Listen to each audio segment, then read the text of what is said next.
అందరికీ నమస్కారం అండి. ఓ మనిషి నువ్వు మారాలి అనే మన ఛానల్కి స్వాగతం, సుస్వాగతం.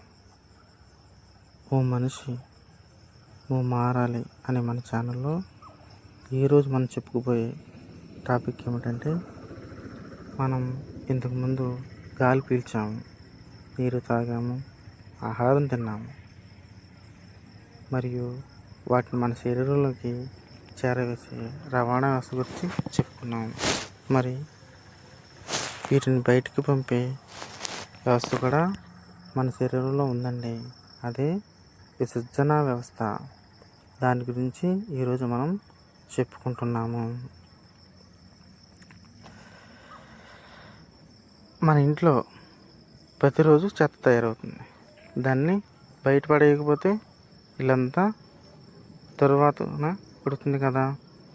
అలాగే మన శరీరంలో ప్రతి సెకను కూడా ఎంతో చెత్త తయారవుతుంది. మరి ఆ చెత్తను బయటికి తీసివేయడానికి కూడా ఒక అద్భుతమైన మిషన్ మన శరీరంలో ఉందండి. ఆ మిషను మరి శరీరంలో సక్రమంగా పనిచేసి బయటకు పంపకపోతే మనిషి కొన్ని రోజుల్లోనే చనిపోతాడు. రక్తాన్ని శుభ్రం చేసి ఆ మలినాలను బయటకు పంపే ఆ సూపర్ పవర్ఫుల్ సిస్టమ్ పేరే విసర్జన వ్యవస్థ. విసర్జన వ్యవస్థ అంటే ఏంటి?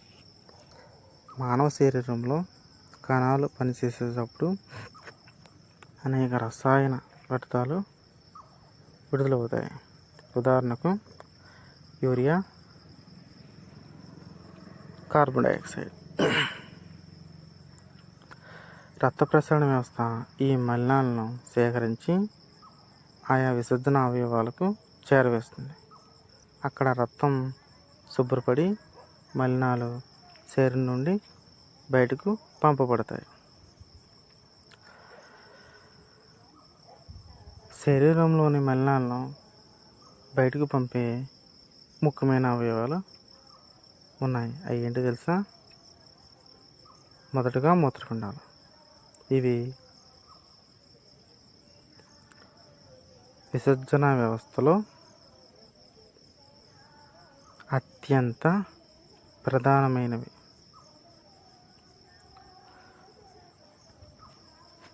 రక్తంలో ఉండే అదనపు నీరు, యూరియా, యూరిక్ యాసిడ్ వంటి నైట్రోజన్ వ్యర్థాలను వడపోసి మూత్రం రూపంలో బయటకు పంపుతాయి.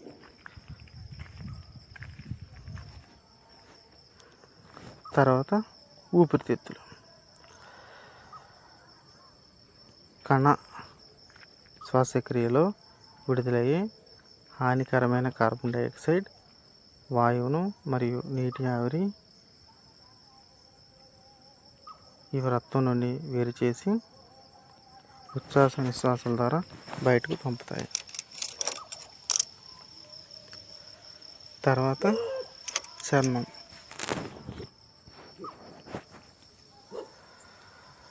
చర్మంలో ఉండే స్వేద గ్రంథుల ద్వారా అదనపు నీరు, లవణాలు మరియు కొంత మొత్తంలో యూరియాను చెమట రూపంలో శరీరం నుండి బయటకు పంపుతుంది. కాలేయం. కాలేయం ఏం చేస్తుంది?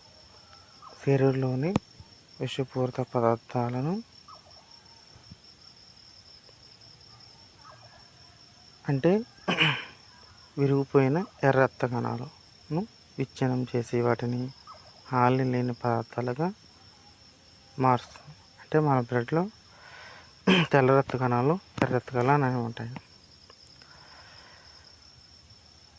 తెల్ల రక్త కణాలు తొందరగా చనిపోతాయి. ఎర్ర రక్త కణాలు కొంచెం ఆలస్యంగా చనిపోతాయి అన్నమాట. ఈ ఎర్ర రక్త కణాలను విచ్ఛిన్నం చేయడమే.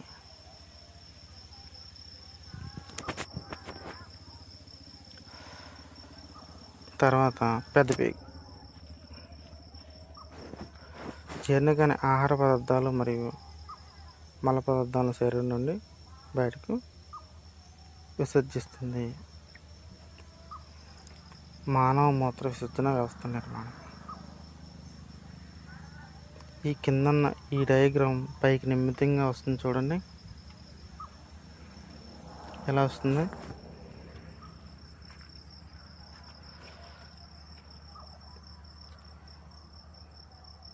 మానవ మూత్ర వ్యవస్థ నిర్మాణం అనే పటము పైకి వస్తుంది చూడండి ఒకసారి.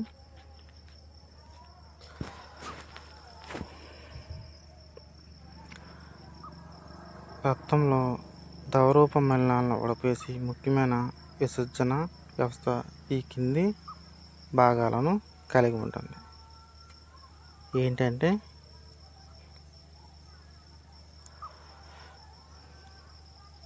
ఈ చిక్కుడు గింజ ఆకారంలో ఉన్నాయి మూత్రపిండాలు. తర్వాత 2 గొట్టాల్లాగా ఉన్నాయి కదా, ఇవి మూత్ర నాళాలు. తర్వాత కింద బ్లాడర్ అని చూసారా, సంచి భాగం ఉంది, అది మూత్రాశయం. తర్వాత మూత్ర మార్గం, మూత్రం బయటకు వచ్చే భాగం అన్నమాట. ఓకేనా. ఇంకా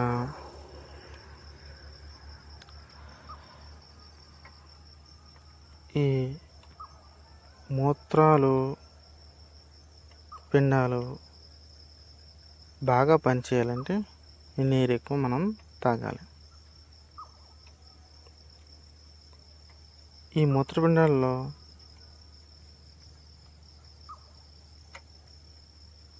ఇంకేమిటి మూత్ర నాళికలు కూడా ఉంటాయి. తర్వాత చర్మం చెమట ద్వారా ఉప్పును అదపు నీటిని బయటకు పంపించేస్తుంది. ఊపిరితిత్తులు మనం వదిలే గాలి ద్వారా కార్బన్ డైఆక్సైడ్ బయటకు పంపుతుంది. కాలేయం విష పదార్థాలను విరిచేస్తుంది. మూత్రపిండాలు రక్తాన్ని వడకట్టి ద్రవరూప పదార్థాలను మూత్ర రూపంలో బయటకు పంపుతాయి అన్నమాట. తర్వాత ఇంకా మనం చెప్పుకోవాల్సిన కిడ్నీల్లో అసలు అంతర్గత నిర్మాణం ఎలా ఉంటుందని. ఈ కిడ్నీలు అసలు ఈ కిడ్నీలు అనేవి మన నడుముకి వెనుక భాగంలో వెన్నెముకకు ఇరువైపులా 2 మూత్రపిండాలు ఉంటాయి. ఇవి చూడడానికి చిక్కుడు గింజ ఆకారంలో ఉంటాయి అన్నమాట. ఇందాక మనం పటంలో చూపించాం కదా, ఆ విధంగా అన్నమాట.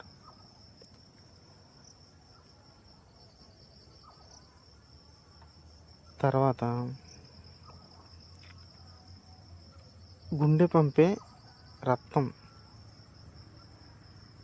దానిలో 20% రక్తం ప్రతిసారి కిడ్నీలో క్లీనింగ్ కోసం వస్తుంది. కిడ్నీల నుండి 2 వైపులా కింద ఉన్న మూత్రాశయానికి కనెక్ట్ అయి ఉంటాయి అన్నమాట. ఈ విధంగా మన బ్లడ్ శుద్ధి చేయబడుతుంది. అలా కానీ మన బ్లడ్ శుద్ధి చేయకపోతే మనం తొందరగా అనారోగ్యం పాలవుతాం. అందుకే మనం ప్రతిరోజు ఉదయం లేవగానే నీరు తాగాలి.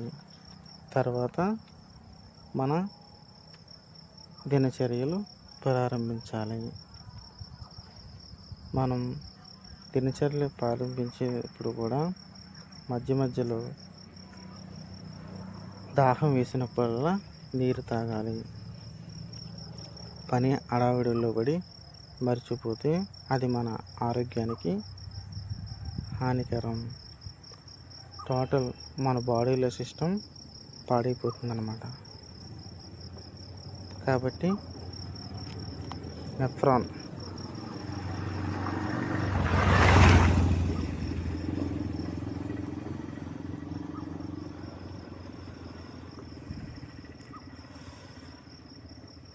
అనేది మన బాడీలో చాలా ముఖ్యం. వివరణ ఫ్రెండ్స్, ప్రతి కిడ్నీ లోపల దాదాపు 10 లక్షల చిన్న చిన్న మైక్రోస్కోపిక్ పిల్లలు ఉంటాయి. వాటిని నెఫ్రాన్లు అంటారు. రక్తం వీటిలోకి వెళ్ళినప్పుడు 3 దశల్లో ఫిల్టరేషన్ జరుగుతుంది. 1. అల్ట్రా ఫిల్టరేషన్, అధిక పీడనం వల్ల వ్యర్థ పదార్థాలు నీరు వేరు చేయబడతాయి అన్నమాట. 2. పునఃశోషణ, వడగట్టిన ద్రవంలో మన శరీరానికి కావలసిన గ్లూకోజ్ వంటి మంచినీరు ఉంటే నెఫ్రాన్లు వాటిని మళ్ళీ రక్తంలోకి తీసుకుంటుంది. తర్వాత చివరిగా మూత్ర విసర్జన, మిగిలిపోయిన హానికరమైన వ్యర్థాలు, యూరియా, అదనపు నీరు మూత్రంగా మారి బయటకు వస్తుందన్నమాట. మరి ఇవన్నీ సక్రమంగా జరగకపోతే ఏమవుతుంది? కిడ్నీ సమస్యలు వస్తాయి. అసలు ఈ కిడ్నీ సమస్యలు ఎందుకు వస్తాయి?